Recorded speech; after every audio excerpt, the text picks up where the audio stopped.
post a photo to our Twitter. Let's see. Photos.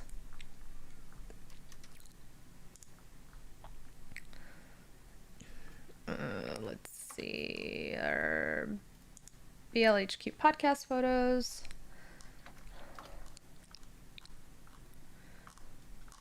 It's all merchandise. I know. I haven't updated it in a while either.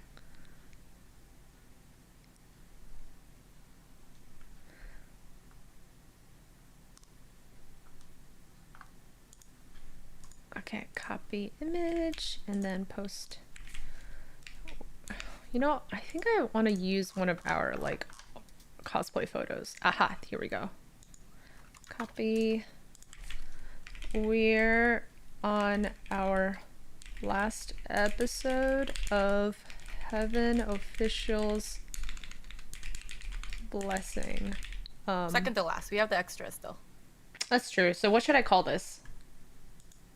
The final episode for the main story?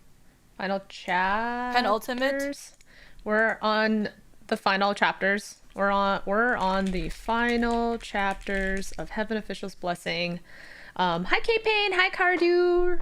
We're on the final chapters of Heaven Officials Blessing. I don't even have YouTube up yet. Cast. It's been Hello.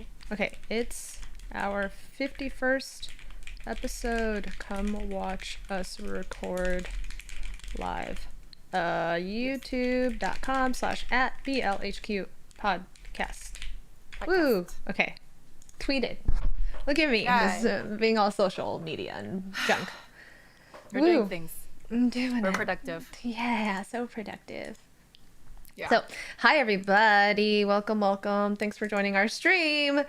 Let me click on this record button because I never want to forget the record button. It's recording. I cannot believe we've been doing this for over a year. I know. It's ridiculous. It's wild. It's unbelievable. Yeah, it's like it's more than I ever thought it would ever go. I knew low expectations. I knew that we would at least do 1 year, but I never expected I didn't expect us to have to get to this point. Yeah, merchandise to get to this point. I looked at our stats. We have 16,000 listens. 16,000? How many downloads? All that information is there? Yeah, 16,000 downloads, listens. That's kind of all. Is that the same thing? Okay. I think so, awesome. Right? Unless people listen to it twice. Why would you listen to us twice? I don't know. People are weird. They do things. Yeah. Let me take a look at it. From April, our last stat was 11,000 downloads. Yeah. So, wow, that's like a big bump. 16,000 downloads. Wow. As of 6/6/20. I'm keeping track of these statistics. Most people listen to us through Spotify. Spotify. Yeah. It's I actually don't use Spotify for my podcast. I use a third-party app called Podcast Addict. But it's all good. Anywhere you listen to us. Great. Nice. Our first episode has 2,000 listens. Oh my god, that's amazing. Yeah. That's a lot. It makes me so happy, you guys. Thanks for and I see that new people are always comment. There's more comments on the Patreon now. So that's really awesome too. Yes, please continue to comment on our Patreon.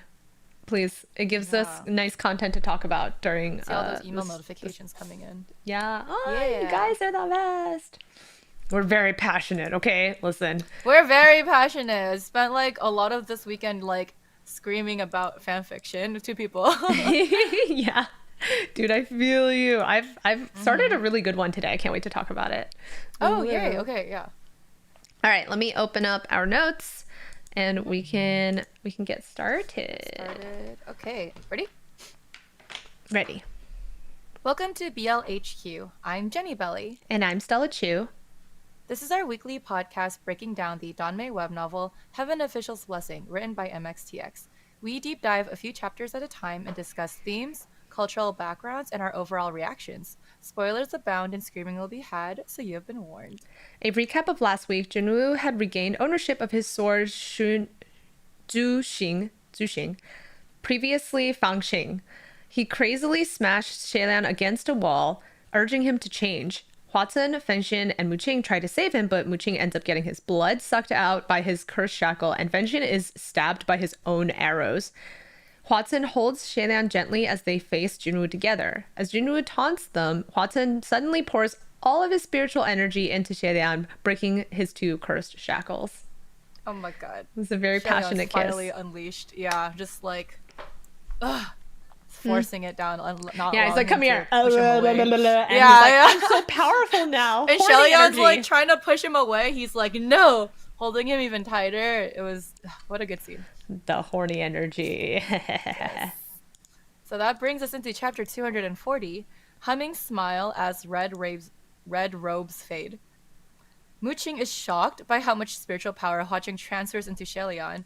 It's unheard of that a curse shackle can break on spiritual powers alone. Junwu charges at Xelian, but he easily slaps the sword away. Even Xelian is shocked by how much power he now has. It's been 800 years since he's felt like this. He's almost forgotten that this is how he normally was. He clenches his fist and punches Jinwu's face, and finally a drop of blood escapes his lips.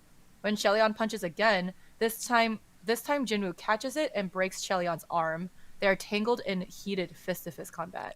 As they fight, Fengxian and Muqing try to sneakily get Fangxing to return it to Xelian, but Junwu notices them and blasts the bridge they're standing on, making them fall towards the lava. At the last second, the Guoshi catches Fengxing's boot, who catches Muqing's boot.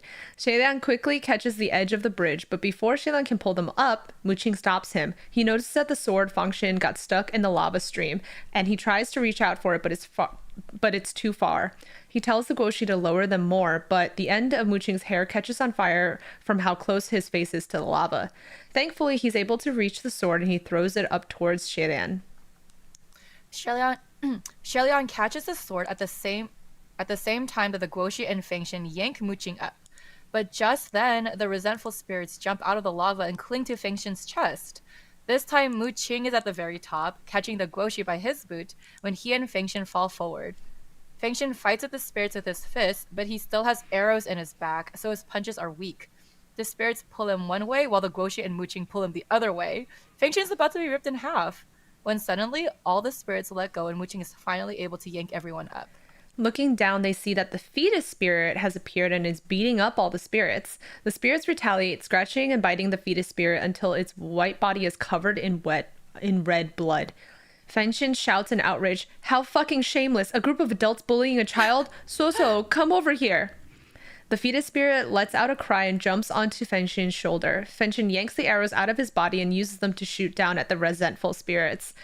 Xelian sees that the group is out of danger and turns back to face Junwu. I'm just imagining how he's just like... Yeah. he just like pulls it right out of his body. Out of it. Also, it's like the first time he's called his son by name. So it's like... so and also the first time the son has like defended him. Mm-hmm. A good boy. But while Xelian is distracted, Jinwu manages to grab him from behind, and Xelian is unable to move. Haven't I said this before? Where did you think you learned all your skills? I know everything about your moves. Huacheng calls out, "Gugu, don't be afraid. You must know moves he doesn't. A move only you can use that he can't." Suddenly, Xelian gets an idea. If he can't break free, then he won't break free. He turns in Jinwu's hold, facing him, and then holds Jinwu tightly. Then, he carries both their bodies and forcefully slams them into a solid rock wall. The force is so strong that Jinwu's white armor completely shatters. It's the boulder crushing move that he definitely does. Fucking is. That's all he learned it from his fucking poverty days. That's from so his busking silly. days. Yeah. Wow. Junwu suddenly releases Xelian and roars, get lost, all of you." Xelian looks down and realizes that the 3 faces have appeared on Junwu's body. He raises his sword and pierces Junwu's heart, nailing him into the rock wall. He fills the strike with so much spiritual power that the rock wall explodes and the mountain collapses. When the dust settles, Junwu is laying on the ground with Fangxing in his chest. He grips the hilt, looking like he is about to cast a spell. Xelian moves toward him, but the Guoshi stops him. "Your Highness, let it go, let it go."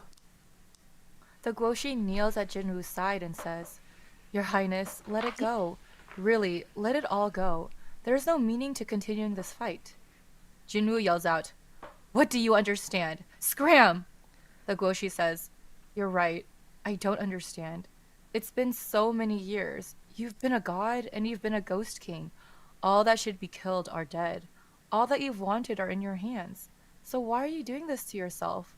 What exactly do you want? What do you want to prove?"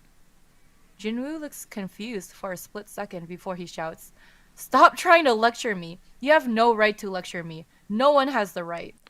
Junwoo violently chokes the Guoshi's neck. Shaylan tries to stop him, but the Guoshi signals him to stay still. Instead, the Guoshi says to Junwoo, "My dear Highness, my teachings, His Royal Highness was never intended to nurture a copy of you who had never walked the wrong path, then use him to humiliate you. He's his own person. You are you. You were different people all along with different paths, and that's the most natural thing. I've said this before in the past, but you wouldn't believe me. How about now? I just genuinely really miss your highness. I miss the once kingdom of Wuyang. I miss our people. And I miss the days before we ascended. That's all. It's been so many years, your highness. Just watching you makes me tired. Very tired. How about you? Are you not exhausted?" Oh my god. That's so Guoshi. sad, dude. That's so sad. I feel so bad for him. I know. They've just been here for like thousands of years. Just this he's just been watching over him for so long. Shelion has always seen Jinwoo as the #1 martial god, perfect and without filth. But now he looks at Jinwoo and realizes that he is overly pale. There are dark circles under his eyes, and without his heavenly glow, he looks sickly. But he also finally looks alive. The Guoshi says gently, "Your Highness, you've lost. Now free yourself." Jinwoo says in a lost voice, "Have I been defeated?" Shelion sees a small trace of relief on Jinwoo's face, as if a heavy burden has finally been let go. He wonders if being defeated by someone to finally end his days of madness was Jinwoo's secret wish. A moment later, Junwoo says, "That move, what is it called?" Shaylan says, "Shattering boulders on the chest." Junwoo snickers, then sighs, and closes his eyes. Beautiful. Shaylan can see that he won't be waking for a while, so he turns to Hwatsun, unsure what to do next. Hwatsun is still standing in the same split near the Heaven Crossing Bridge, quietly waiting for Shaylan. When their eyes Oh my god, meet, sorry, that's supposed to be Spot. Spot. Yeah, I was like confused. Sorry. What's the split? Oh, nope, there it goes. Hwatsun is still standing in the same spot. Hold on, your cursor is blocking the thing. Okay, there we go. Oh, sorry, here we go. Watson's still standing in the same spot near the Heaven Crossing Bridge, quietly waiting for Shelian. When their eyes meet, he smiles. The Goshi tells them all to leave, and he will stay behind to keep Junwoo company. After all, he didn't stay by his side in the past. It starts to rain, and the water washes away the blood on Junwoo's body. Even the three faces on Junwoo fade away. Aww. After a moment of silence, Shelion takes the bamboo hat from his back and uses it to cover Jinwoo's face from the rain. The curse shackle on Mooching has broken, and he kicks it into the lava. Nope, you're right, shackle, right? The fetus... Oh my god, I saw many typos on this one. The fetus spirit climbs down from Fengshin and goes to Jinwoo, touching his face carefully. Shelion runs to Huacheng and pounces at him so hard that he's pushed back a step. Sanlang! Huacheng immediately wraps his arm around him and smiles. Guga, you see? I already told you you'd win for sure, didn't I? Then he lifts up Shelion's battered face and sighs. You've made yourself like this again. He summons a butterfly to heal Shelion's cuts. Shelian smiles. I won't next time. Huatsun raises a brow. There is no next time. Shelian pauses and then says seriously, Salang, before in Mount Tonglu, I did say after we got out that there was something I wanted to tell you. Do you still remember? Huatsun smiles. Of course I remember. I remember everything Guga tells me. She then hangs his head and says, Earlier, Junwoo had divulged some bits and pieces, and they're related to this. To be honest, I should have told you this a long time ago. I just could never resolve myself to because I was afraid you'd find out. Watson continues for him. Afraid that I find out your highness almost became the white-clothed calamity, right? Shelian looks up in shock. You? Suddenly, Hua Cheng kneels to the ground and raises his head smiling. How's this? Gege, with this, do you remember now? Shelian suddenly is reminded of Wu Ming, the nameless ghost who always kneeled on the ground before him. Shelian's knees buckle and he slumps to the ground. Sanlang, it it was you! Hua Cheng laughs and gazes at Shelian deeply. Your Highness, I've always watched you. Finally, Shelian realizes that Hua Cheng was Wu Ming all along. He's known everything from the beginning. He's been there this whole time. Immediately, thousands of emotions and millions of words swarm in Shelian's head. He's grateful. He's ashamed. He's heartbroken. He's joyful. But above all else, he feels love. Shelian's heart is so full it's going to burst. He can't find the words to express himself. He can only tackle Watson crying, Salang, Salang. Watson falls over and sits on the ground, hugging Shelian tightly and laughing. Shelian has his arms around Watson's neck, laughing and laughing, feeling like he's going to cry. But suddenly, he notices that something is wrong. Although Watson is a ghost, his form has always been solid as a normal person's. But right now, Watson's bright red robes are looking somewhat transparent. Mm. Ah!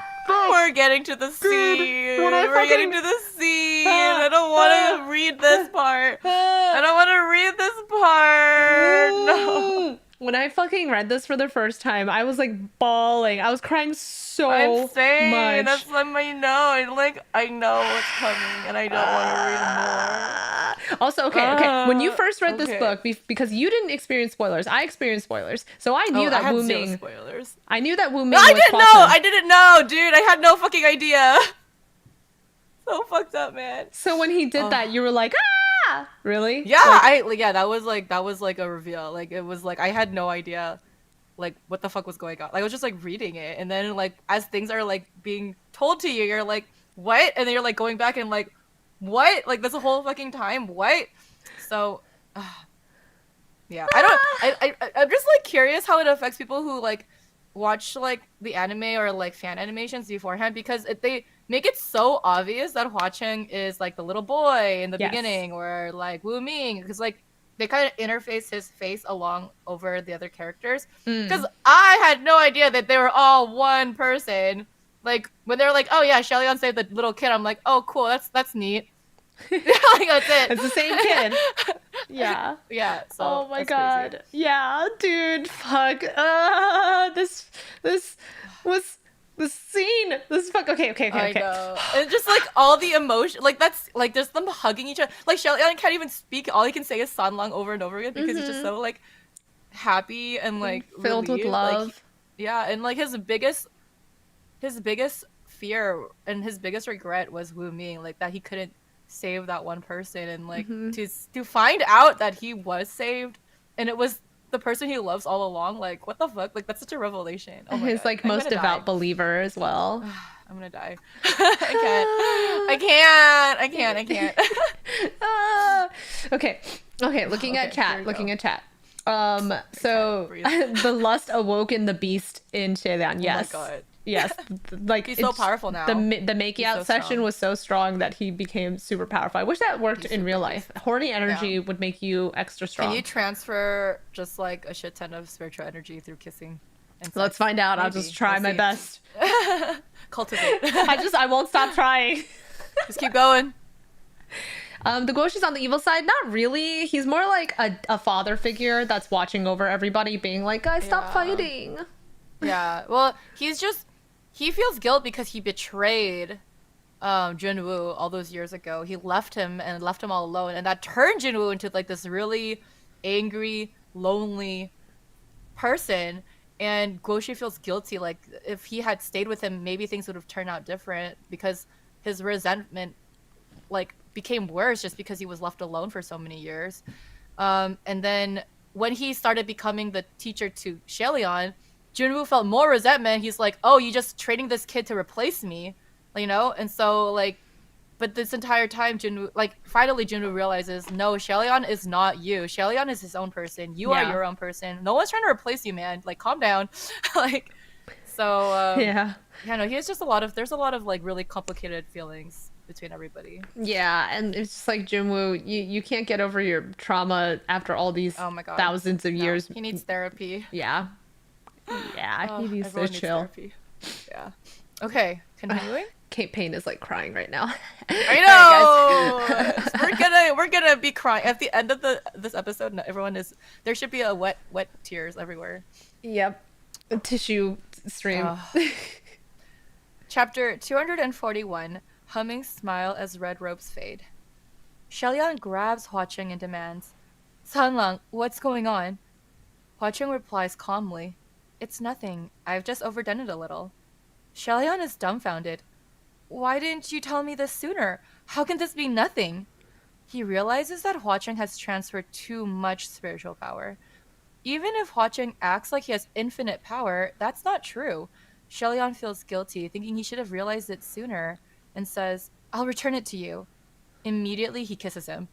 Muqing and Fengshen see them kissing, and they immediately turn around to give them privacy. Shellyan desperately tries to transfer all his powers to Hua Cheng, but even after kissing for a long time, when he lets go, Hua Cheng's robes and van braces are even more transparent. I can just imagine Watson being like, "Oh yeah, this is nice. No, keep going. Just keep kissing me. Kissing. Yeah, it's Yeah, totally fine. it's great. I'll just cherish this final Just keep kiss." holding it on. I know! Shaylan is filled with fear, and he cups Watson's face again, ready to try again. But Watson cradles Shaylan's face instead and gives a small peck. Although I'm happy Gaga is so forward, there's no need to give me any spiritual powers anymore. But if Gaga isn't just lending spiritual powers and simply wants to kiss me, I don't mind at all. In fact, the more the better. I welcome it with open arms. Shaylan grips him tightly and feels like he's falling apart. "What's going on?" Watson replies, "Just taking a little break, that's all, Gaga. Don't be scared." Shaylan clutches his head. "How can I not be scared? I'm gonna go crazy." Shellyan feels foolish. Of course, if Hua Cheng gave him enough spiritual powers to break 2 curse shackles, there's no way it wouldn't affect him. They went through so much hardships, and things have finally been looking up.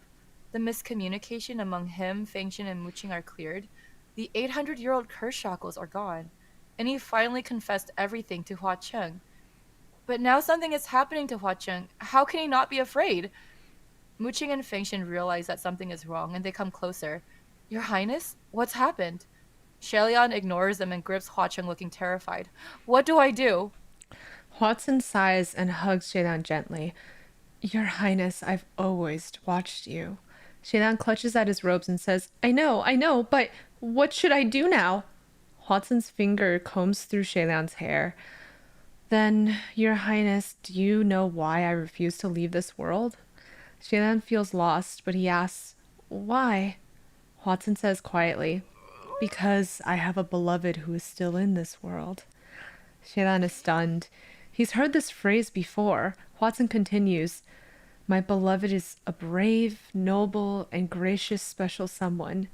He's saved my life. I've looked up to him ever since I was young, but I wanted to catch up to him more and become an even stronger person for him. Although he might not remember me well, we really never talked. I want to protect him." Hua Cheng gazes at Shellyan and says, "If your dream is to save the common people, then my dream is only you." Shellyan replies in a trembling voice, "But you won't be able to rest in peace like this?" Hua Cheng answers, "I pray to never rest in peace." In an instant, Shellyan can't breathe, and he remembers that little ghost fire from hundreds of years ago who gave the same answer.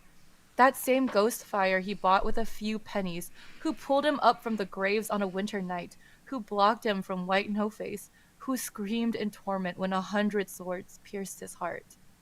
Watson says quietly, "Your Highness, I understand your everything. Your courage, your despair, Your kindness, your pain, your resentment, your hate, your intelligence, your foolishness. If I could, I would have you use me as your stepping stone. The bridge you take apart after crossing. The corpse bones you need to trample to climb up. The sinner who deserved the butchering of a million knives. But I know you won't allow it. As he speaks, his robes slowly fade away. No. Shaylan tries to grab on with shaking hands, and he never stops transferring spiritual powers. But nothing can stop Watson's fading. Shelion says with blurry eyes and a trembling voice, stammering, "All right, don't say any more. I get it. But don't be like this, all right? Sanlang, I've borrowed so much spiritual powers from you that I haven't returned yet. And I'm actually not done saying all that I wanted to say earlier. There's still so much. It's been so long since anyone's listened to me talk. Won't you stay? Don't actually do this. I won't be able to take it. Twice. It's been twice already. I really don't want there to be a third time." Even though Hua Cheng has already died twice for him, he replies, "To die in battle for you is my greatest honor." Fuck. Fuck. Okay. I know. Oh my god, I know, I fucking fuck. cannot get through this. I cannot get through this. Okay, I can't get through this.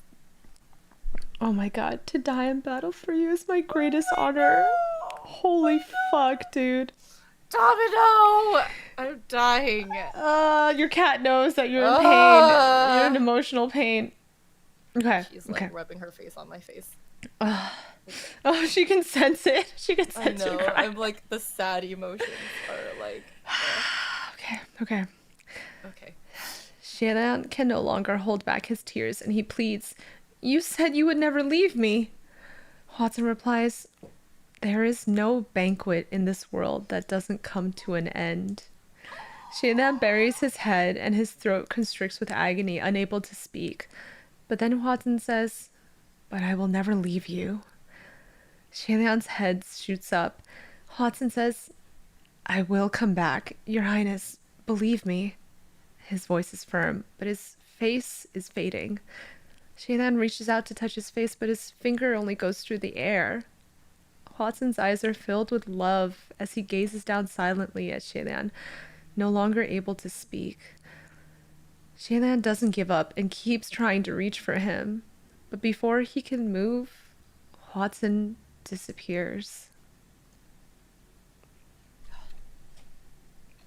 In an instant, Hua Cheng shatters into thousands of silver butterflies.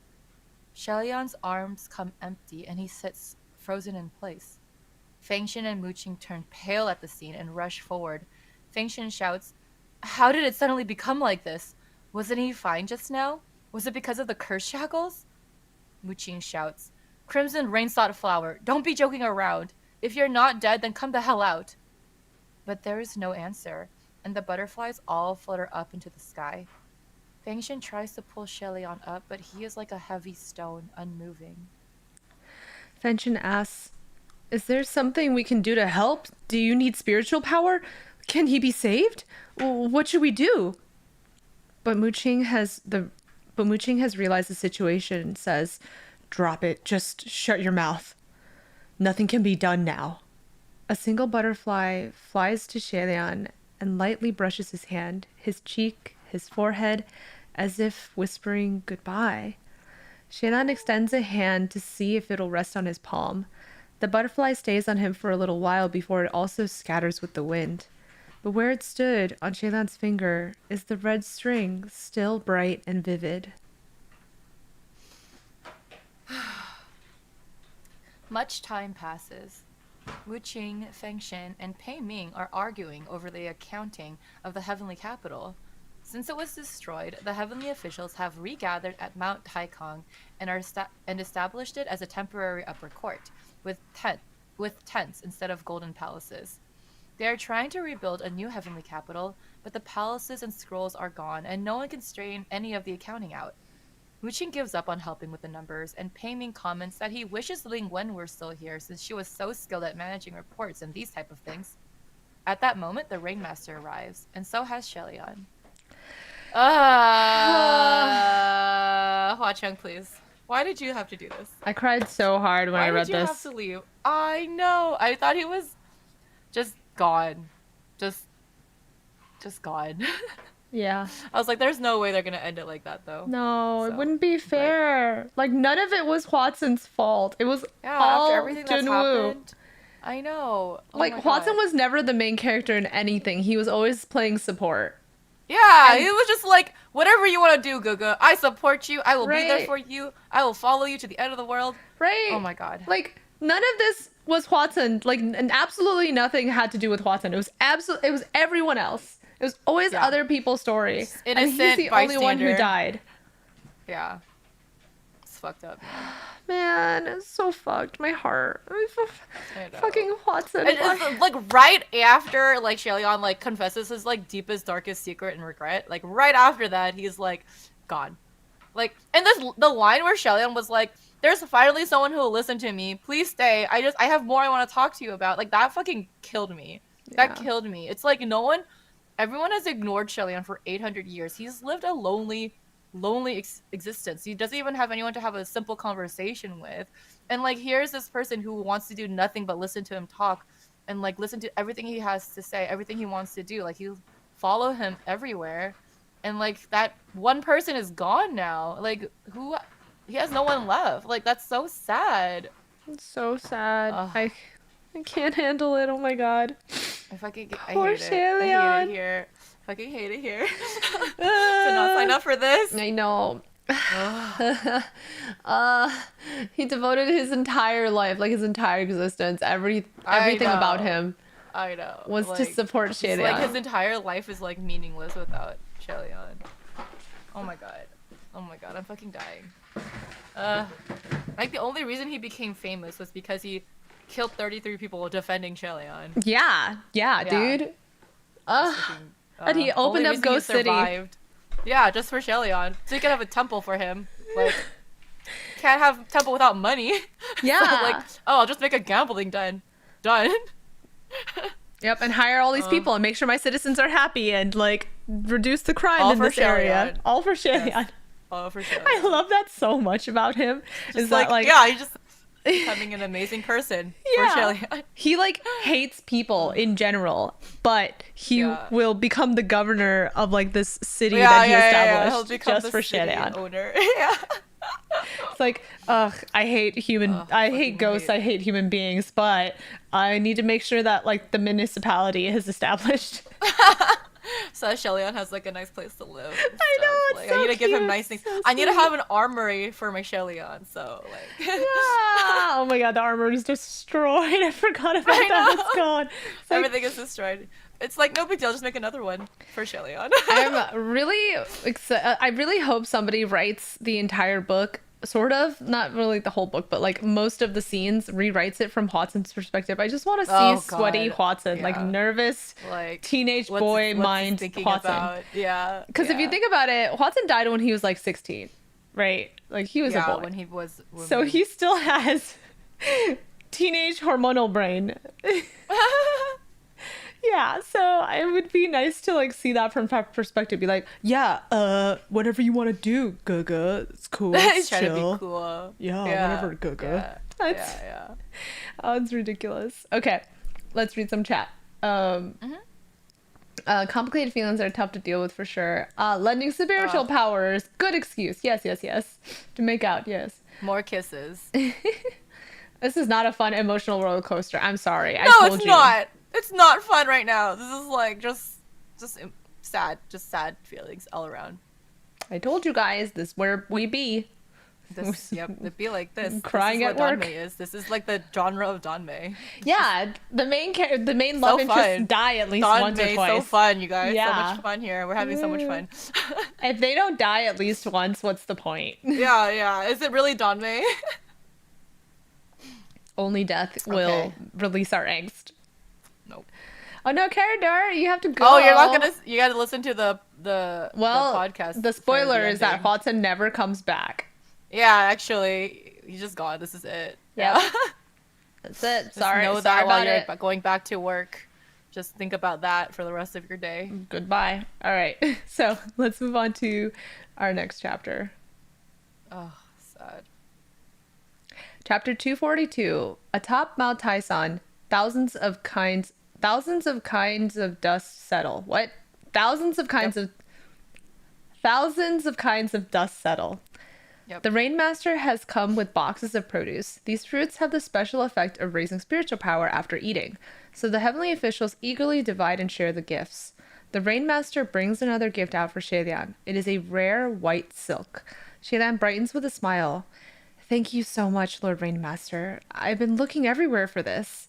Shelian pulls out Royer from his sleeve, which is still torn in half, and says, yeah, finally the material to fix Royer is found. I'll go patch it up right now. But Fenshin says, patch it up? You? Forget it. What can you patch? Ask someone else to help you. Hey, Wuqing, come get to work. He just like fucking calls for Muching out of nowhere. Like, oh, you need like mending? Muching's really good at that. All right, Muching, you come here and do this shit. Yeah, come so. Come so. Muching says coolly, what? What are you trying to say? Tell me to sew it? Fengshin replies, isn't that your expertise? Muching humps, aren't you too good at using people? Taking me for a servant you can order around again? Tomorrow you'll probably tell me to sweep the floor. Shelian laughs. Never mind, I'll do it myself. But Muching takes the silk bands from him and rolls his eyes as he searches for needle and thread. Peimin comes over to try and pet the Rainmaster's ox, but he leaves when the ox tries to bite all his fingers. Fucking Pei Ming. I know. The Rainmaster thinks that Pei Ming is acting strange. Pei Ming is uncomfortable that he's been saved so often by a woman, especially the same woman whose death he's responsible for. But the Rainmaster does not understand that and thinks that they're simply on two different wavelengths. The Rainmaster asks about Swanji, and Xielian offers to take her to see her. All the monsters and demons that escaped during the battle have been recaptured and put in a dungeon at the bottom of Mount Tyson. Pei Su and Ban Yue are guarding the dungeon, and the Rainmaster offers them a box of fruits as a gift. Shalian explains that they're there to visit Xuanji, but Pei Su says that Xuanji has already dissipated the previous night, and there is nothing left in her cell but a torn-up red bridal gown. Shelian is amazed that Xuanji's resentment has finally dispersed, and she's let go of her obsession. For hundreds of years, she's tried to change the heart of the man who deserted her, but finally realized that there was never a chance to turn things around. From the very beginning, she was chasing after the impossible. Now that she has nothing keeping her in this world, she is gone. The Rainmaster sits down and performs a passing service for her.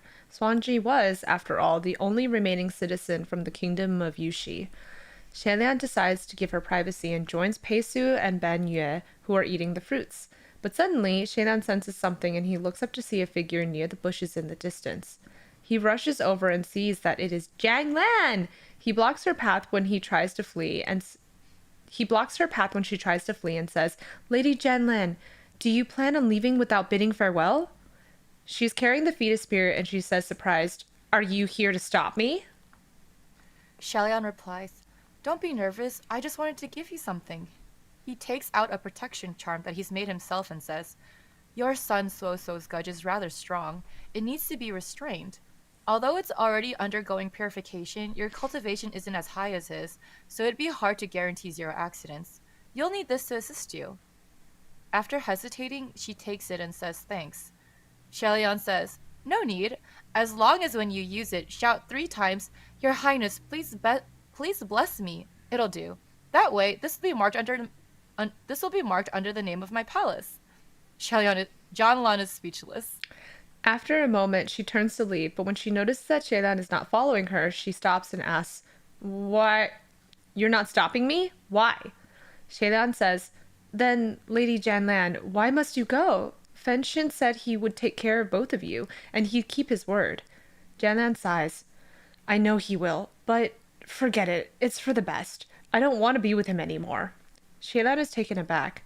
Do you not love him at all anymore? Janlan sits on the road and says tiredly, this has nothing to do with love anymore. I don't want him to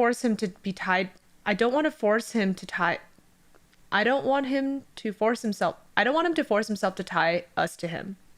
Oh my god, that's a weird sentence. I don't want to force himself to... I don't want him to force himself. Yeah, I'm trying. Oh god, that's such a weird sentence. Okay. I don't want him to force himself to tie us to him. Shailan sits next to her and says, he must really love you. Back then, he was so completely spent, but he still refused to let you go. Jianlan laughs and says, "Since you mentioned it, I remember now. Back then, he was still a little dumb, spending long hours to make money, and after he made money, he'd buy me for an entire night, but all he did was bring over a stool to sit with me all night, doing nothing but chatting. Everyone took him for a joke. What a laugh." Shellyan smiles. "You see, I told you he really loves you." Jianlan stops smiling. "What you've said are all things of the past. What was love once doesn't mean it'll last. I'm not interested in being a charity case and a nuisance." Shannon asks, why would you think you both are a nuisance? Don't you know the kind of person Fenshin is?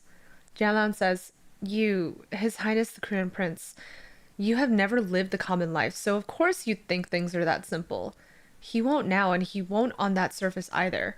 But once time gets dragged on, but once time gets dragged out, then nothing can be sure. If, oh my god, these sentences are translated kind of weirdly. Okay, let me try again. Jialan says, Highness of His Highness the Crown Prince, you have never lived the common life, so of course you think things are that simple. He won't now, and he won't on the surface either. But once things get dragged out, then nothing could be sure. If I wanted to seek him out, I would have done so a long time ago. It's not like the Temple of Nanyang is hard to find. There was a period of time where they were everywhere. There was a period of time when they were everywhere, but I still didn't want to. She continues, "He ascended. He's got everything looking glorious and impressive. But we've already turned into ghosts, so what am I doing seeking him out? A heavenly official carrying two ghosts? Isn't that just trouble for him? I kicked him away when I looked my best. I think that's quite good, all proud and dignified.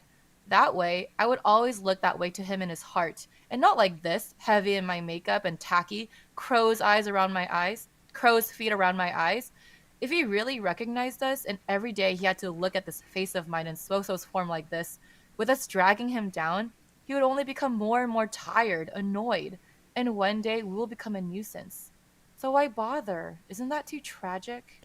Suoso uses his tongue to lick his mother's face, which she finds endearing, but to an outsider is disgusting to look at. She pets his head and says, anyway, having Suoso is enough for me. Who hasn't made promises or swore to the mountains and the seas when they were young? Talking of affection, of love, of forevers. But the longer I hung around in the world, the more I understood. Something like forever is impossible. It's never going to be possible. Having it once was already good enough. No one can truly achieve it. I don't believe in it anymore.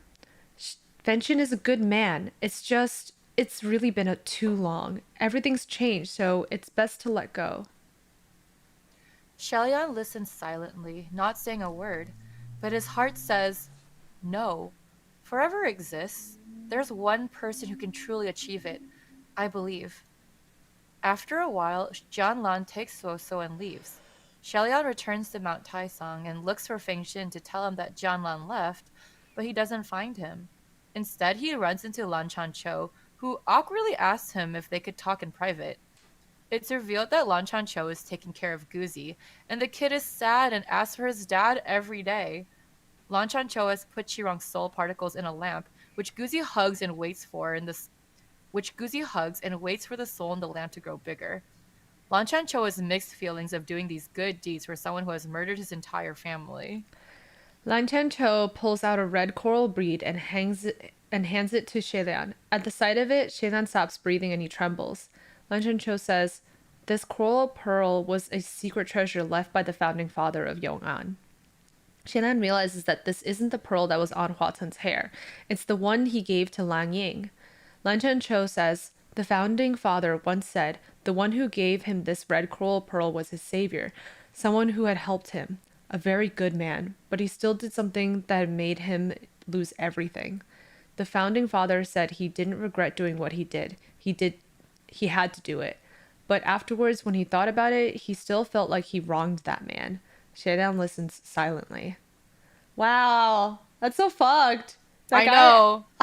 He like knows he fucked up, but he's like, I still had to do what I had to do. No regrets. I mean, Yeah. it's fucked. Lan Chancho continues. That day at the heavenly capital, I looked at the bead at the end of the I looked at the bead at I looked at that bead at the end of Crimson Rainsought Flower's hair carefully, and the more I looked, the more I thought it resembled the one father left me. Later, I heard General Xuanzhen say, Later, I heard General Xuanzhen and the others talking, and learned that those pearls were actually a pair, and they belong to you. So I came to ask, is this yours? Shelion nods.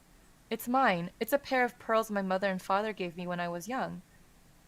Lan Chancho says awkwardly, then I'm giving this back to you. He still doesn't know how to act around Shelion, so after handing over the pearl, he leaves. After 800 years, Shelion's pearl has finally returned, but the other half is not there to complete the set. Just then, Fengxian calls out with an excited voice, Your Highness, everyone, come look! Woo! Things are resolving. People are resolving. Things are all being tied up into a neat little bow. Yeah, I'm just so sad because everyone else is happy and Shilon isn't. One person is still missing. The most important person. At least Wanji is gone. She was annoying. Yeah. She was bad. She finally, like, it's crazy that just, like, all Pei Ming did was tell her, like, stop. Like, this is not, like, all he had to do was tell her, stop. Instead of, like, ignoring her. Just, like, communicate, like, this is never happening. Like, this, not like, you need to love yourself. And so, like, that's all she needed to hear. And she's finally able to let go and, like, get rid of her resentment and, like, pass on to the next life and join the reincarnation cycle. Like, Jesus Christ. It sucks because in all of these stories, like, a person who's super duper loves somebody will eventually get them. You know, stalker mentality. And this is one example where it doesn't work. Nope, yep. You can stalk all you want, but, like, sometimes you just gotta let it go and, like, love yourself and move on. And, you know, not everything was meant to be. That's okay. That's okay. Yeah. Oh, it's great. I want more stories like that where it's like, you know, sometimes it doesn't work out. Maybe just because you love that person a lot doesn't mean they'll love you back. Yeah. You can't force someone to love you. Yeah. There's a great drama I'm watching right now that has, like, that concept for one of the characters and stuff. It's great. I'll tell you about it later. Nice. All right, let's read through some chat.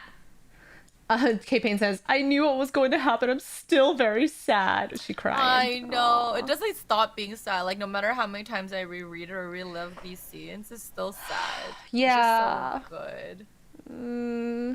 The Rainmaster's so cool. She needs her own novel, right? More Rainmaster content. I know. She's so, like, nonchalant. Like, she's like, oh, you're in trouble? I'll come help.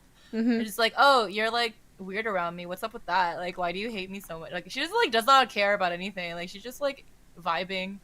Like, she's just, like, chilling, doing her own thing. I want to be like that in real life. Just be like, yeah, I'm just here. Nothing bothers her. She's like, oh, you need, like, a king to die so that the kingdom is safe? Like, I'll sacrifice myself. No big deal. Yep. She's, I just want her to be, like, the leader of a hippie commune, but not in a weird way. She's, like, a very chill leader. Like, everyone, like, I mean, she does have, like, her follower of farmers because, like, they all think she's, like, the dopest person ever. Yeah, exactly. She's the best. Yeah. Exactly. Farmers are chill. Everyone's chill. Yeah.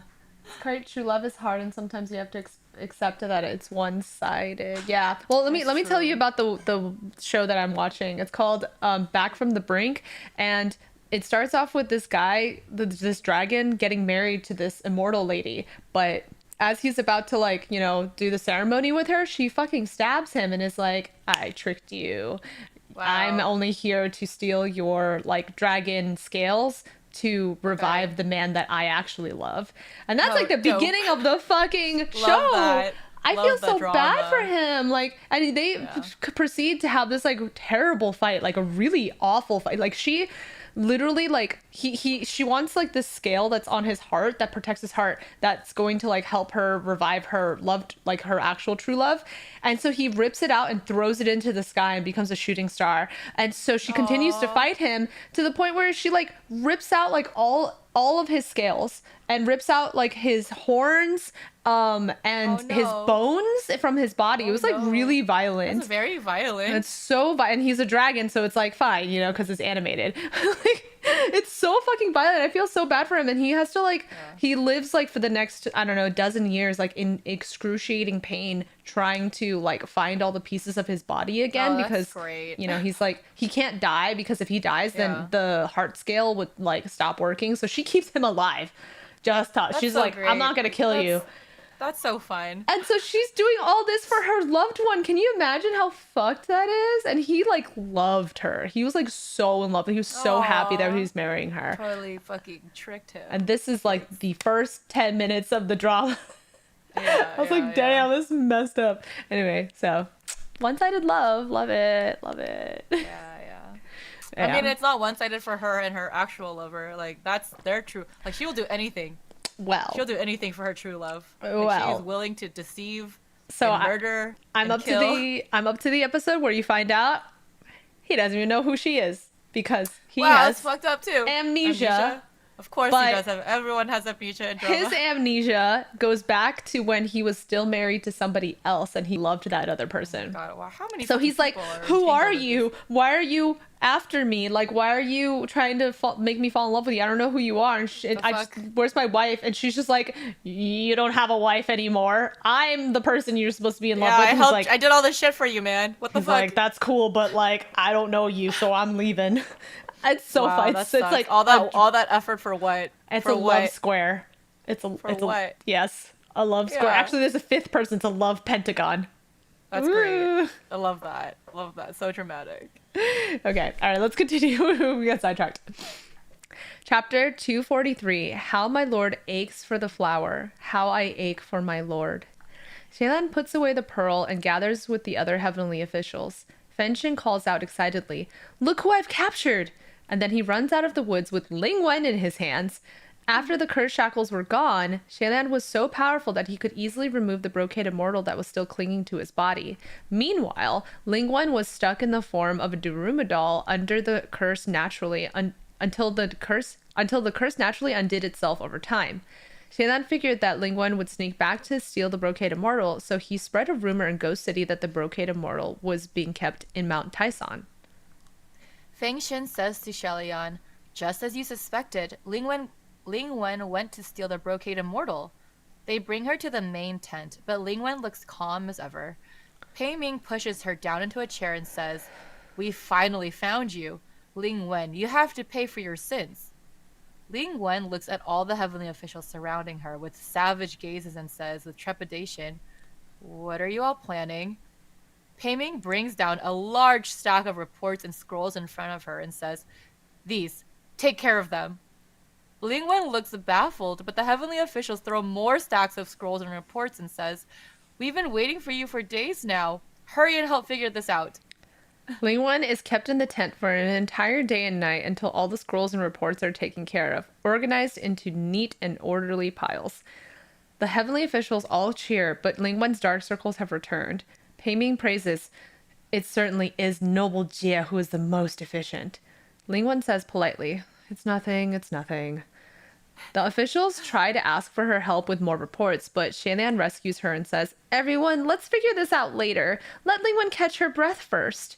In the past, everyone would ignore what Shaylan said, but now they respond with, "Your Highness is right," and immediately follow his suggestions.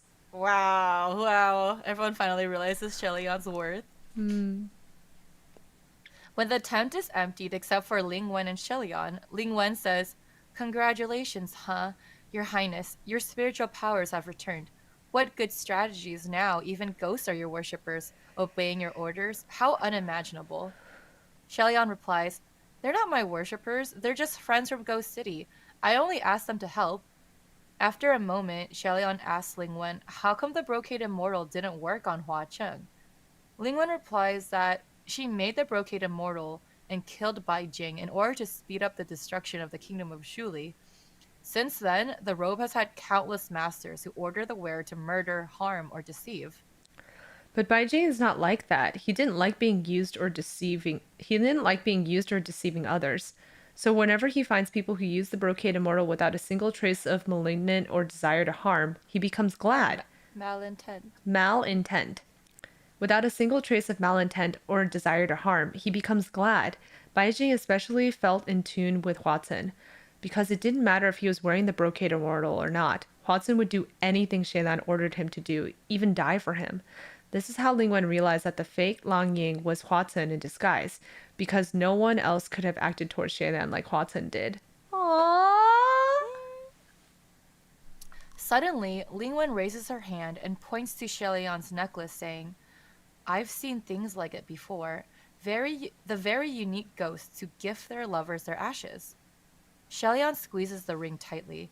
Ling Wen says, It's a very rare item, but because it's too beautiful, it often ends in tragedy. To have love blind your reason, and to give objects tied to your life to someone else, would have many tragic and horrifying consequences. All those keepsakes made of ashes, some were stolen by others, some were shattered by its owners. Basically, nothing ended well. But Your Highness is an exception. You've kept it well, practically impenetrable. Yeah, he's kept it well for like a couple of weeks, months. It's not a very long time Since the beginning. of Yeah. the book, which Since the has beginning of the book, which is a few weeks. a few weeks. So, like, I don't know what she's commending him for. Yeah. It's like your puppy. It's been alive for a month. Congratulations! You're such a good owner. Did such a good job. Yeah. She then asked Ling Wen why she risked herself to steal the brocade immortal. Back then, when Mount Tonglu first opened, her goal must have been to take Baijing to the kiln so that he could become a supreme and regain his senses. Ling Wen laughs and denies it. Your Highness, don't say it like I would do anything for him. After all, I'm cold-blooded and recognize no loved ones. So why would I do anything like that? Shilan says, Is that right? Ling Wen replies, Let it be. So he lets it be. At the top of Mount Tonglu still exists the... Oh my god, that's Taisong. At the top of Mount Taisong still exists the broken up Royal Holy Pavilion. Shelian cleans an area and sets up a simple cottage, using it as a temporary residence far away from the temporary upper court encampment. He spends most of his days in this cottage by himself quietly. After a few days, Muqing visits to deliver the prepared royer. When Shelian opens the door, royer immediately pounces on him and twists excitedly around his face, as if showing off its new body. Shelian admonishes it. Don't twist around like that after just getting repaired. Be careful of tearing yourself again. Muqing is offended and says, How's that possible? What robes of yours would have torn after I've patched it up for you? Shaylan replies, That's true. Your craft is still so amazing. There's not a single trace of royer ever have been torn. A perfectly seamless repair. Muqing says, A compliment like this won't delight me. I'm only doing this once. There won't be a next time. I'm never doing this again. Shaylan thinks to himself, You're clearly super proud of this. Muqing then says that he's getting ready to leave. After Ling Wen's assistance with the reports and accounts, the heavenly officials have been able to start rebuilding the heavenly capital, meaning that the gods are now preparing to leave their temporary camp. I will say, I was just reading a fanfic that took place at this very moment where Muqing was fixing Royer, and it's a lewd fic where Royer is like bondage with Muqing. Muqing's fine, let's do it, whatever. Oh my god, it's great. It's great. That's so random. Like he I love that. Yeah, he'll like admonish and be like, "Stop moving around so much. I gotta fix you." And Roy is like, he's like, "Fine, let's play together." Oh my god. So this is Muqing X Roy. Yes. Oh my god. Wow, I've never. Wow, that's new to me. I've never seen that before. That's new. That's awesome. They did a great job with it. They were not OOC at all. It was perfect. Yeah. Also, Roy has like a personality. Like it's very cute. He has a personality. Muqing asks if Shelion is planning to stay longer. Shelion nods. Muqing hesitates and then asks, "Why don't you come with us after all?" Shelion smiles. "Nah, I've got someone to wait for." Muqing replies, "You can still wait after getting to the upper court of the new heavenly capital." Shelion shakes his head. "I think when he comes back, he'd come here first. Then I'd be able to meet him the moment he returns. If he doesn't return to this place, he might return to the Chandeng Temple of Ghost City, and Ghost City isn't far from here, much more convenient than the new heavenly capital." Muqing says with a complicated face, "You really believe he'll come back?" Shelion replies as if it's the most obvious thing in the world. "Of course." Don't fucking say that, Muqing. Oh my I god. know! He's just too realistic. Like, he just has to, Uh, like, say the worst possible case scenario. Such a wet blanket. Yeah. He's like, "You sure he's Pessimist. coming?" Yeah. Ugh. After time, Mount Taisan is once again empty of people. There used to be a giant field of maple trees on the mountain, but they were all burned down by the massive fire. After 1,000 years, the maple trees have started to regrow. Shailen often strolls through the maple forest by himself. He spent 800 years alone, so he's used to it. When he needs to work, he goes down the mountain to answer prayers and collect junk. When he has nothing to do, he plants vegetables or cook meals. In the past, days spent like this was ordinary, but now Shailan finds each day is harder to pass. It takes him a long time to get used to it again. When people spend their entire lives eating only bitter food, they get used to the taste of bitterness. But when suddenly one day they get a taste of sweetness, it's harder to eat the better food. It's harder to eat the bitter food again. Shelion used to secretly hope that one day someone would come and look for him while he was wandering alone for 800 years. Someone would come and find him to chat, to ask him for assistance, or just to check and see if he was alive. But now he wants no one to but now he wants no one else to find him.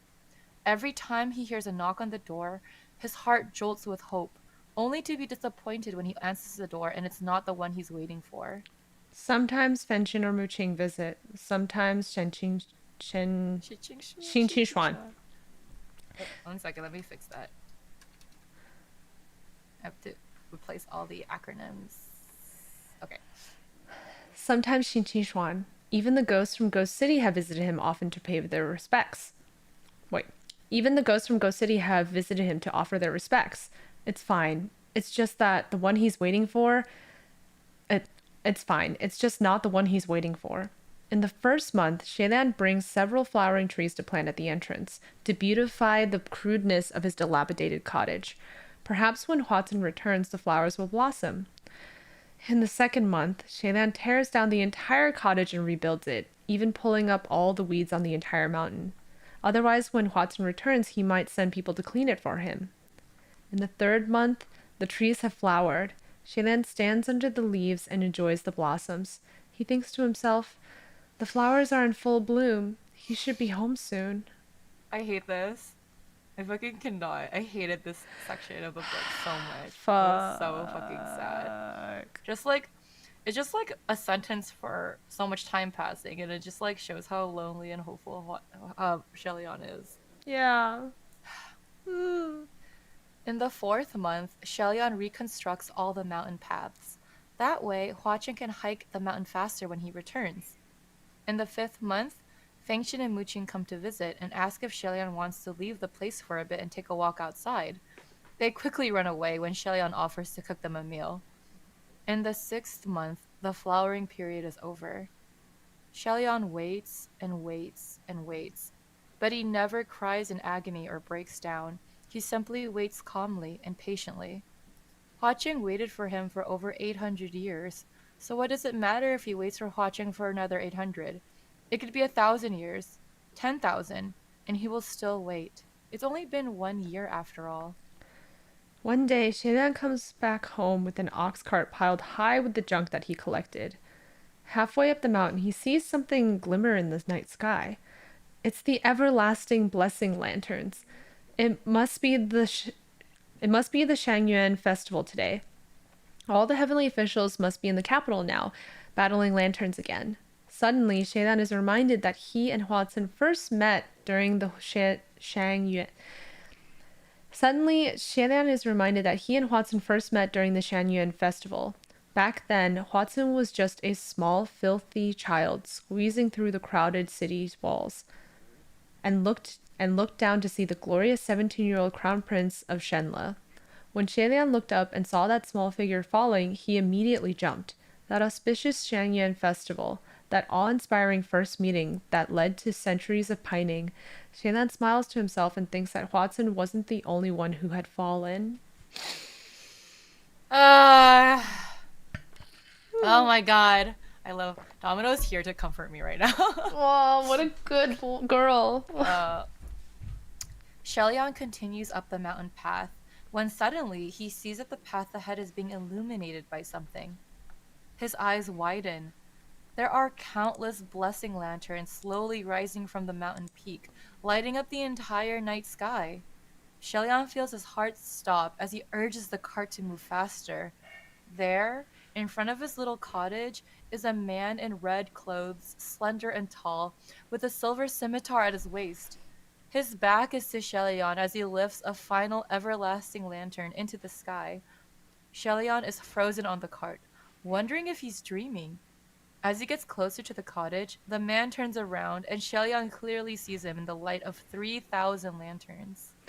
Shannon scrambles down the cart. There are no words as both of them start walking towards the other.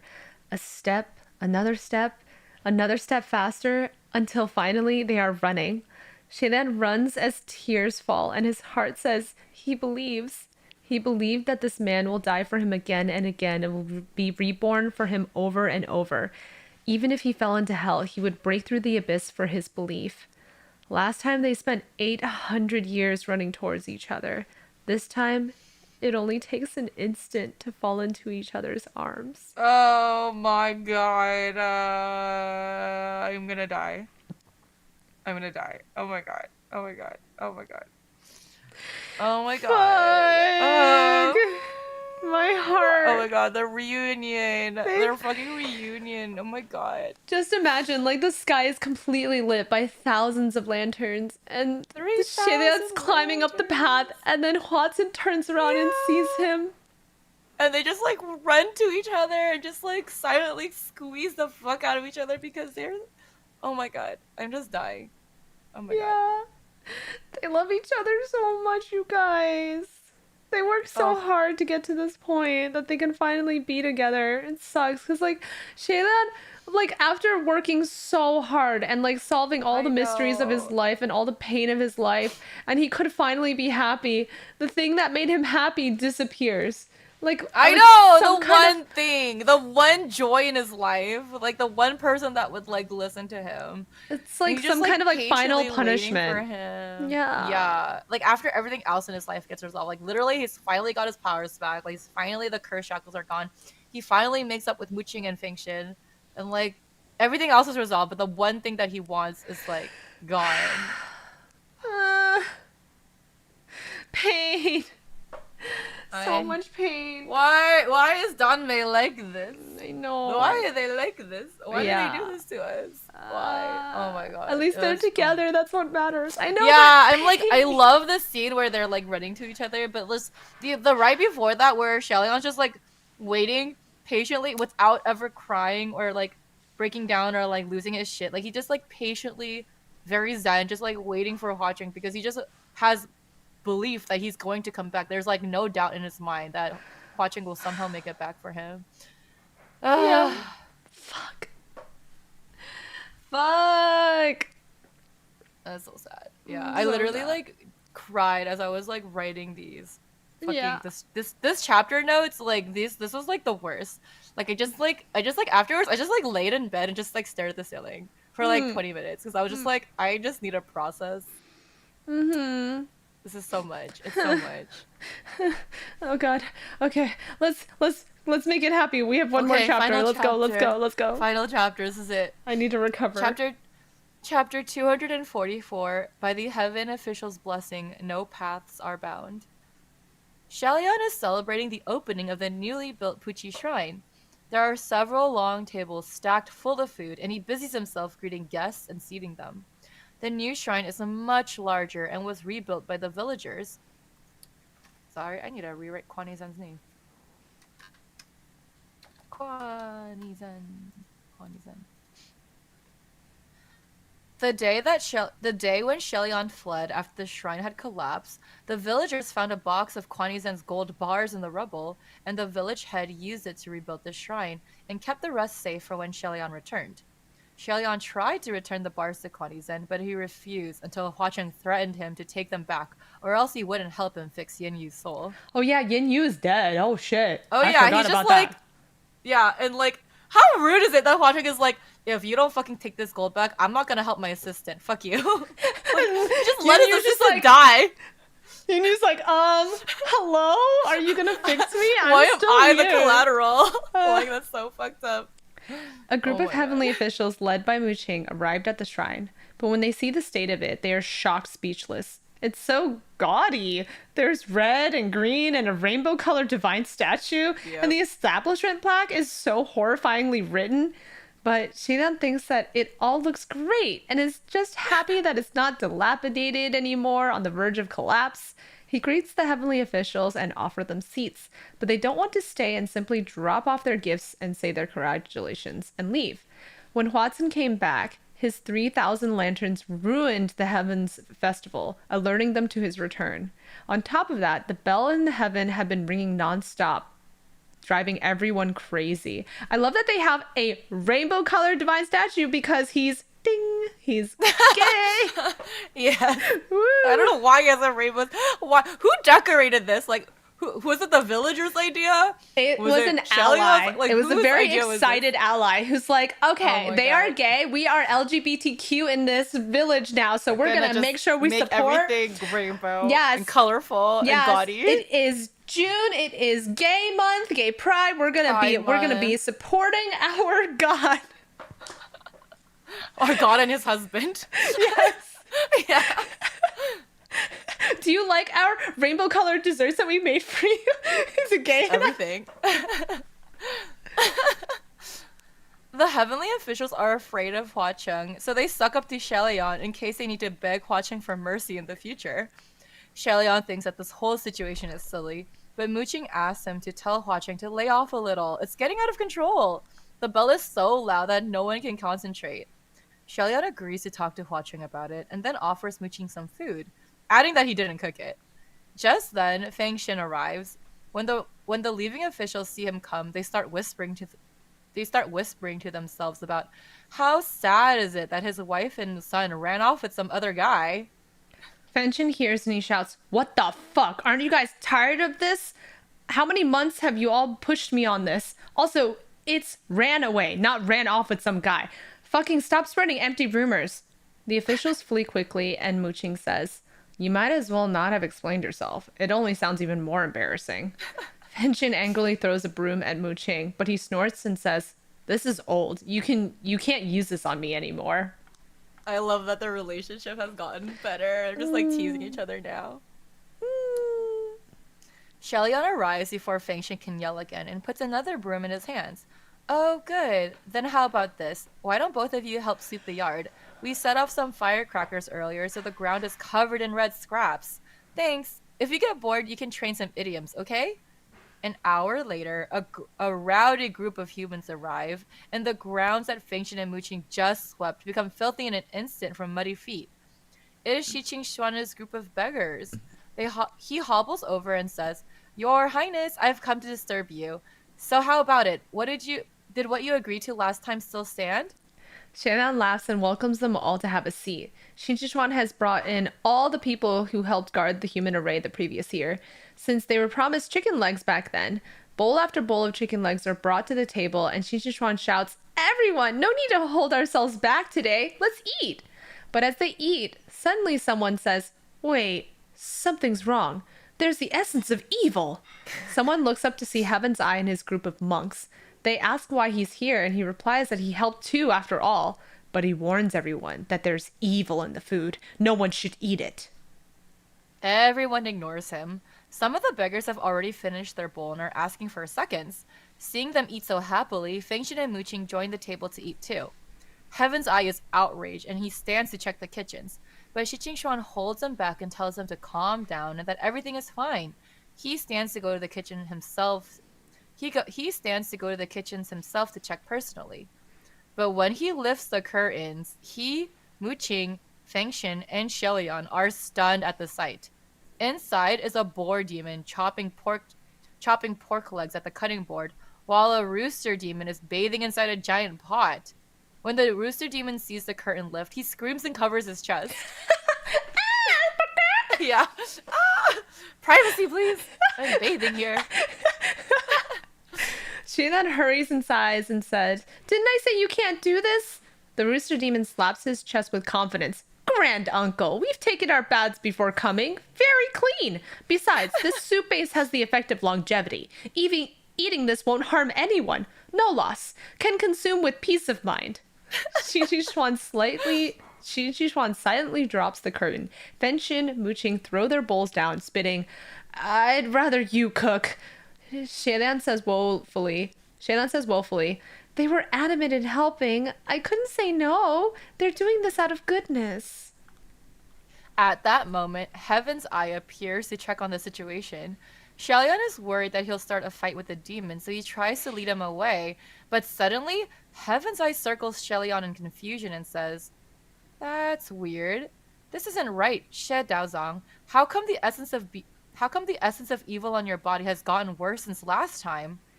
Shelian clears his throat. Muqing says, "Hanging around a ghost king all day, of course it'll get worse." But Heaven's Eye says, "No, even then it shouldn't be like this. How come the essence of evil on your body is now internal?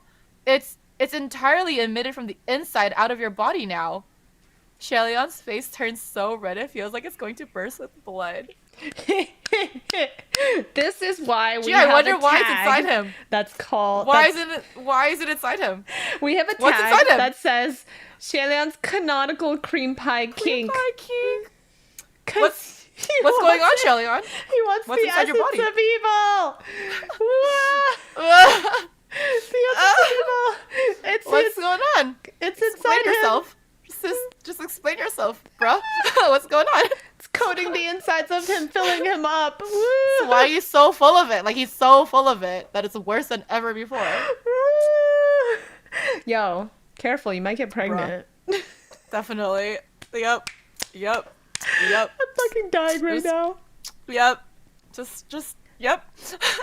Fenshin and Muqing connect the dots and stare at Shelian in silence. But Xin Shuan doesn't understand and says, "What is it? And so, what's going on? Your Highness, are you really ill? Does Crimson Rain Salt Flower know? He didn't take good care of you?" Shelian thinks woefully, No. It was because of him that it's like this." Out loud, he stumbles over his words and utters nonsense until his back hits someone's chest and an arm encircles his waist. Watson hums, "I think, why don't you all return to your seats, eat your food, and stop worrying about anything else? How's that?" Shaylan feels even more embarrassed. Fenshin and Muqing look strained, and Xin Chuan says seriously, "Crimson Rain Sought Flower, have you checked over His Highness's body?" Oh my fucking god. Yeah, he sure did. Sure fucking did. Every inch he worshipped it. Shelian slaps his forehead, desperate for Xixing to shut up. But just then, there's a scream from the kitchen. Shelian hurries inside, and the rooster spirit shouts that a ghost suddenly came and ate all the food they've made. Over 50 bowls of food. Shelian is confused until he remembers someone and asks Hua Cheng, "Salang, could this be?" Hua Cheng says flatly, "More than likely." Shelian muses. He probably also came to congratulate. Of course he's welcome, but he ate a bit too much. Now he's eaten all the food. What should we do? Hua Cheng smiles and says, "Nothing. Add to his interest." The ghosts in the kitchen are forced to start over from scratch. Oh, you guys know who that is. Who's the hungriest ghost in the entire book? Hungriest ghost who owes Hua Cheng a shit ton of money. Add to his interest. Yeah. I just wish that they would say more about what he did. No, that's the last time that they are ever mentioned ever again. This is the end of their canonical arc. That's it. They just never reconnect. They're just sad forever. I'm sad. Lonely forever. I'm so sad. Oh, fuck. That's okay. fine. This is fine. Just then, there are the sounds of a fight in the Great Hall. Shaylan is about to go check when Watson takes Shaylan's hand and leads him through the side door. They leave Poochie's shrine behind, weaving through the trees, still holding hands. Watson says, "It's too noisy here. Let them go riot. We'll leave first." Shaylan says, a little worried, "Aren't we letting them be? Are we letting them be? Poochie's shrine was only just rebuilt. What if it caves in from the fight again?" Watson doesn't seem to care. "If it caves in, it caves in. We'll just build another one. If Guga wants, you can have as many as you wish." At night, Shelion is at Chandang Temple, wearing a white inner robe, creating a calligraphy copybook for Hua Cheng. Next to him, Hua Cheng is sitting in his inner robe, playing with the pearl in his hair, looking bored to death. He sighs, "Guga, enough with that. Come rest now." Shelion has already been tricked by Hua Cheng that night, so he refuses to be tricked again. However, Hua Cheng's voice makes his ears burn, and he forces himself to stay calm. "No, Sanlang, someone said your writing is ugly again today. You have to practice hard, all right? Otherwise, I don't want anyone to know you've been taught by me." Watson arches his brow. "Guga, I remember. In the past, you clearly said you liked my writing." Ever since Watson returned, Shaylan has been saying yes to everything he asked, and now he's become spoiled rotten. Shaylan replies, "Knock it off. I'm done. Come practice." So Watson lazily shuffles to Shaylan's back and places his head on his shoulder. He writes 2 lines and then puts his brush down. Shaylan shakes his head sighing, but uses his brush to fill in out the last 2 lines. It's the same poem that Watson always writes. Watson holds Shaylan's hand and brush and signs Shaylan's name at the bottom. Naturally, the words are illegible, but suddenly Shaylan thinks they look familiar. Shelion catches Hua Cheng's arm and pulls up his sleeve. "It's this!" When they first stayed together in Puchi's shrine, Shelion had seen a word tattooed on Hua Cheng's arm, looking like a foreign language. It turns out that this tattoo is of Shelion's own name in Hua Cheng's handwriting. Hua Cheng laughs. Does Guga finally recognize it? Shelion falters, but Hua Cheng laughs and kisses his forehead. "Don't worry, it's fine as long as Guga's writing is beautiful. I would be a million times happier than if my writing was beautiful." Shelion examines the tattoo and sees that the ink is deep. It must have been painful. "Was this done when you were little?" Watson smiles and pulls down his sleeve, nodding. Shaylan pictures a small boy, sneakily carving the name of the one he admires. How childish, how courageous. Suddenly, Shaylan remembers that day on Mount Tanglu when Watson dissipated into butterflies. Before he left, he uttered something, and though Shaylan couldn't hear him, he knew exactly what he said. "I am forever your most devoted I am forever your most devoted believer." Folklore. Once upon a time, there was a scrap immortal. He was the strongest martial god and created peace in the mortal realm. However, if you worship this god, you'll be hit with misfortune, so you can't pray to it so casually. And there is also the red-robed Ghost King. He grants good fortune, but his personality is fickle and blessings depend on his mood. However, if you worship the god and the ghost together, then there is a miracle. The Ghost King will expel all the misfortunes surrounding the scrap immortal, changing his white robes to shimmering gold. Then, one can receive double the fortune and twice the invincibility. By the heaven's official blessing, no paths are bound. That's the end. Oh my The god. end of the book, The end. everyone. It's over. Well, Took the us main story. 51 episodes to get here. Wow, wow, wow, wow, wow. Oh, it's such Wow. a sweet ending, What too. an emotional roller coaster. My heart is so much in pain. I really love I this know. epilogue. They wrapped it up so nicely. Yeah. In Yeah. the exact same form of humor and lightheartedness as the entire rest of the book. She's so Yes. good at endings, in my opinion. Yes, I completely agree. It just like kind of leaves you off in like this like warm fuzzy feeling, and like a lot of things get like tied up, and a lot some like recurring characters come back, and like they just have like this sweet gentle moment together Mm-hmm. where like Shellyon just learns one more surprising thing about Hua Cheng, and just how much like he loves him and how much he's loved him from the beginning, and like just Yeah. contemplates on that. Like it's just so good. It's so good. It's so good. I'm glad she always gives us happy endings. I would be pretty I would upset. die if they just left it like everyone is miserable at the end. Yeah. Like, fuck you. Yeah. That's the drama I was watching before, Till the End of the Moon. That yes. sad ending. Oh, great. Because Thanks. the original title is Black Moonlight, all endings like are bad. It was something like that. Oh, cool. Yeah. So everything is sad, just nothing happy. Mm-hmm. Cool. Can't wait to start I'm glad it. MXTX gives us the happiness. Yeah. Yeah, so far 3 out of 3 good endings. We'll see what the 4th one is like, but so far so good. Yeah. Yep. Oh my god. What did you guys think of it? Tell us. Yeah, tell us all your opinions. Tweet at us. Post in the Patreon. Yeah. Let us know what you think. I'm just strained right now. I wonder how many people who listen to our podcast have read the books or haven't read the books. Like, I'm really interested. That's so, like, one of the people that I met at the con said that they're trying to listen to the podcast like at the same time that they're reading it. So they haven't finished the book yet. They're just like listening to it at the same time with the book. So that's kind of cool. I like that. Oh no, sorry that we give them so many spoilers because there's so many things we're like, and then this will happen eventually. So oopsies. Yeah, it's like, think about this. Yeah. Oh my god, so sad. So good, you guys. I just want to like lay down and like stare at the ceiling. I want to reread it. Again? Yeah, like it's been a while since I've actually physically read it, right? So yeah. I would love to reread the ending again. Yeah, for sure. It's really beautiful. It's like, it's so good. I tried to keep as much of the verbiage as I could because it was just so well written that I wanted to keep some of the lines in there. But yeah. It's so good. So good. Yeah. And the Seven Seas translation of the book, the 6th book just came out. I think there's still going to be 2 more books after this. 7 and 8, I'm pretty sure.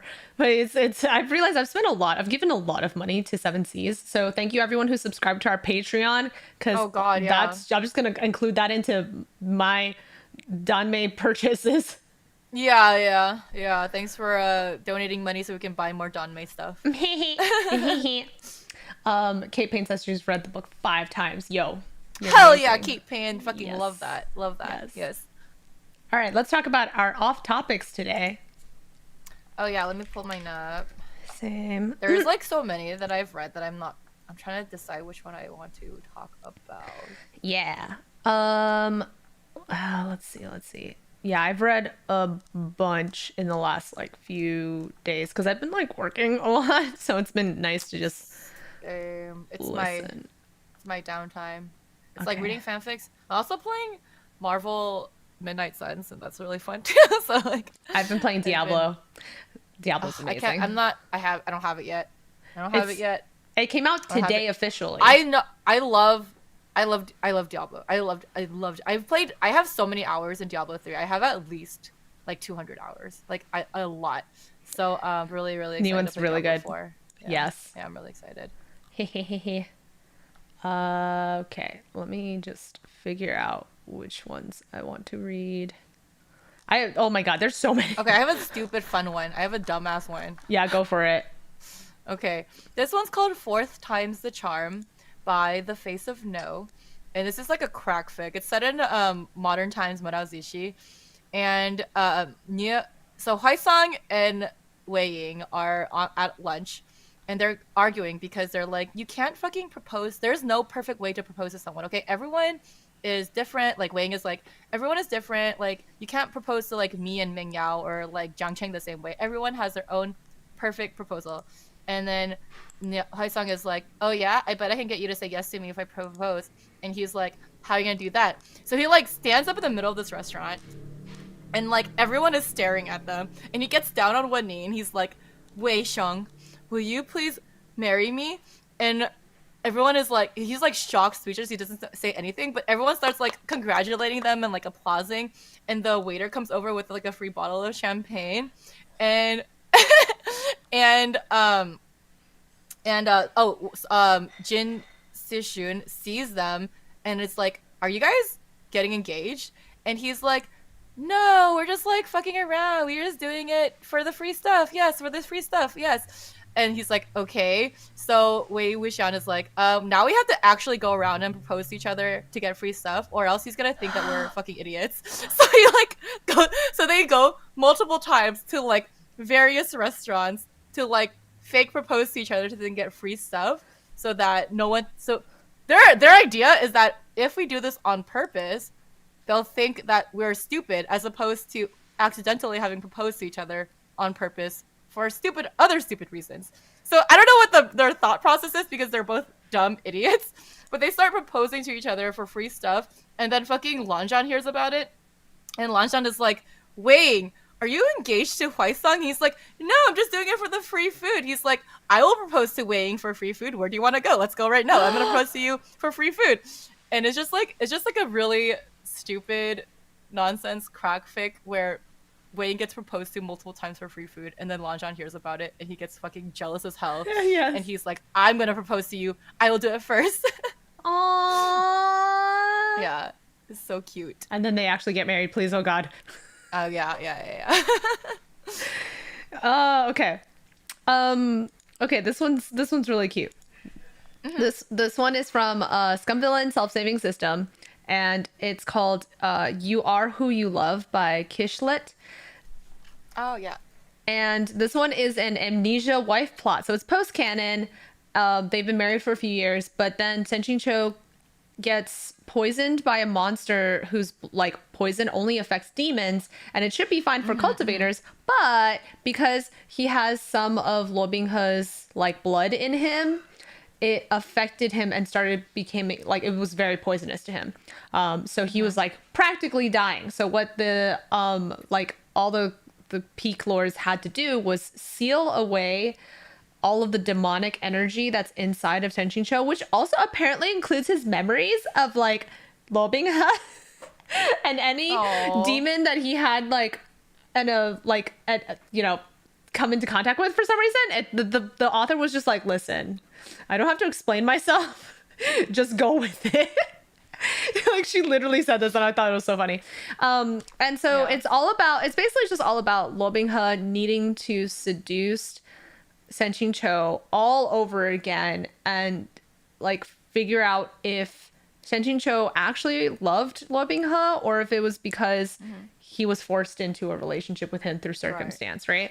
That kind of reminds me of that fanfic where Hua Cheng forgets Shellyon, and Shellyon has to like re-seduce him. I love those. Like Amnesia fics are great. They're so fun. I read so many.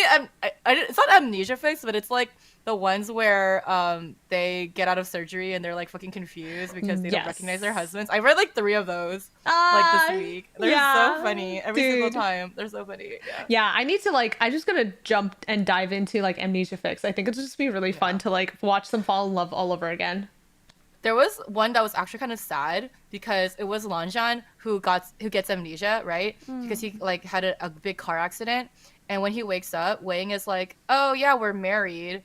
So Lanjan's like, "Oh, like I like you and we're married, so like let's like kiss and have sex and stuff." But it turns out that Wei and Lanjan actually got married out of convenience, so they never had sex with each other or like had a relationship. They were like just in like a fake marriage, and then when he woke up, like Lanjan thought they were in a real marriage, so they did like marriagey things, and Wang was like too happy that he finally like was being affectionate towards him that he didn't say anything, but it turned out to be like this big lie. Oh my god, it was so dramatic. It's crazy. Gib, I love that. I love that. Okay. So that's the fic. Highly recommend it because Lo Binghe has to like turn on the charm, and when he turns on the charm, it's like, hi, I'm like beautiful, but also I'm so feeble. Please take care of me. Oh my god, I'll cry if you don't take care of me. I will cry all the time. Yeah. And so Senshin Cho's like, oh my god, he's so hot. I have to take care of him. That's literally their dynamic, and I love it so much. Of course. Who else will take care of him? It must be me. I'm so strong, but I'm so poor, so we have to share one bed only. Oh my god. Oh, whoa. So funny. It's really cute. It's great. And Senshin Cho believes that he got like transmigrated into a boring book that was just kind of like a compendium of like information, and rather than like an actual like plot book, he was like, there's no plot in this book. Right. There was no main character. I was just a side character, and it was just all about monsters. It was such a boring book. Why did I get transmigrated in here? It's really cute. It's a lot of like, it's Sen Yuan, so it's a lot of like him talking about like, you know, the real the before world and things like that. And like also everyone at all the peak lords have to like can't talk about him and Luo Binghe being married, because that will like literally trigger the poison and get him sick. So Shen Qinghua is just like, yeah, Luo Binghe, he's a guy that you might know, probably. Like he can't say more than that because otherwise he'll fucking die. Yeah. Super cute. Love it. All right, so now is time for the part where we talk about our Patreon. Yay! Okay, so I'm gonna take a look at all of our comments that we had in the last week. We had from Abister93, who commented on episode 50. Fenchen and Muqing worrying about Huatsun for Xielan's sake, each in their own ways. Fenchen's boundless optimism, Muqing's painful realism. Gets me every time. Stupid boys, I love them. And then I actually cried at Huatsun's "one person is enough." You guys, did you ever find... I know. Yeah. You guys, did you ever find every breath an act of worship? Can I link? If not, let me... Thank you for all that you do. I think I did read that. I have read that one.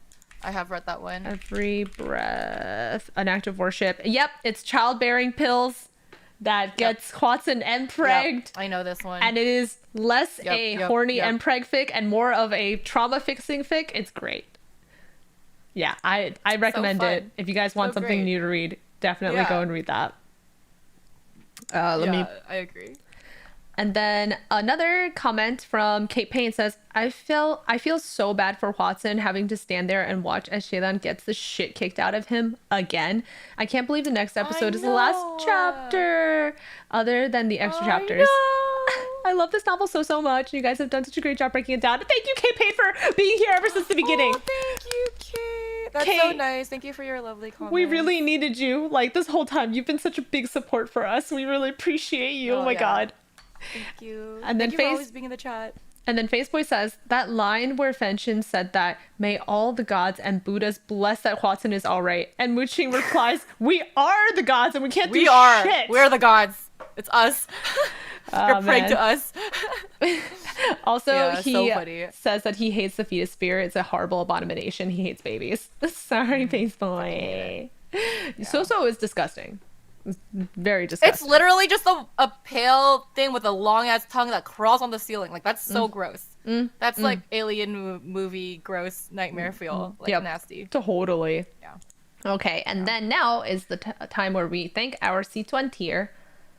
I'm just gonna take a look at it. Okay, yes. Thank you to all our C-Twins. You guys are helping us with this podcast the most because holy shit, you pay for all of our bills. So thank you to Owl. Thank you, FazeBoy23. Thank you, Kita. Thank you, Kate. Thank you, George. And thank you, Rob. Thank you for being our top tier patrons. We really, really appreciate your support. We love you. Yes. And if you don't follow us on Patreon, please follow us on Twitter because we post cool things to Twitter. Recently, Jenny went to A-Kon and she posted a bunch of photos of other people. Cosplayers, yeah. I really wish there was a MXTX meetup on Friday, but I completely missed it because it was like, I didn't know about it until later. Oh, and that was really sad. I was so upset. I was like, are you fucking kidding me right now? Like, I wish I could have gone. Shit. That sucks. Next time I'll have to look at the meetup calendars for future cons and see if there's more MXTX. Anime I would love to like Expo. take pictures. Yes. Oh god, that was gonna be. I don't know when I'm free. I have to look at my work schedule. Yeah, dude, same. It's gonna be crazy. Also, one of the other things that I retweeted is Mao Tuan, the person who draws for the Modal Zushi manga.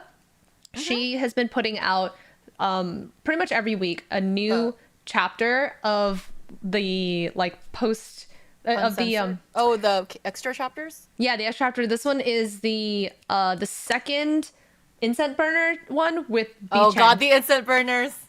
So I can't wait to get to Murazushi recap. Woo! It's so dramatic. Oh my It's so God. dramatic.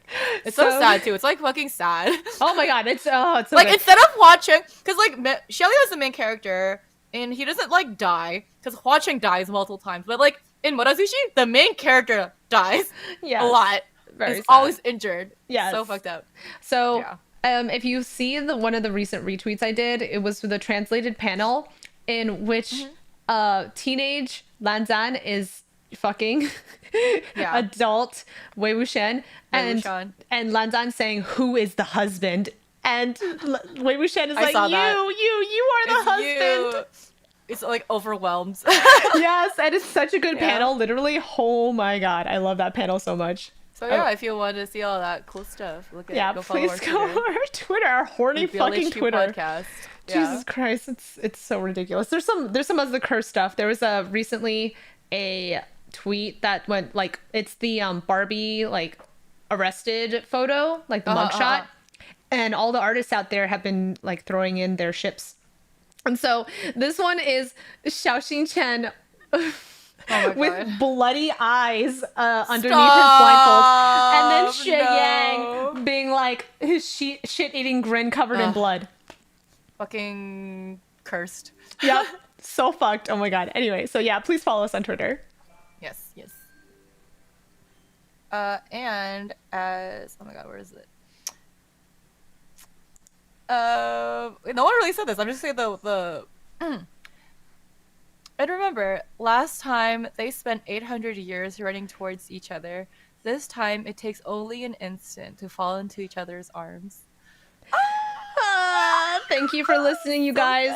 good. Next week, we're going to be following up with the Bye. extra chapters, but the actual canonical book is done. So we'll see you next week. Yes, we're going into the extras. Bye. Bye. Woo! That was a long recording, an hour and 40 minutes. Yeah, this one was 15 pages. So long. Long. Oh my God. All right. Thank you guys so much for listening here on YouTube. Jenny and I are going to jump into recording our bottom show. So if you want Bottom of the show.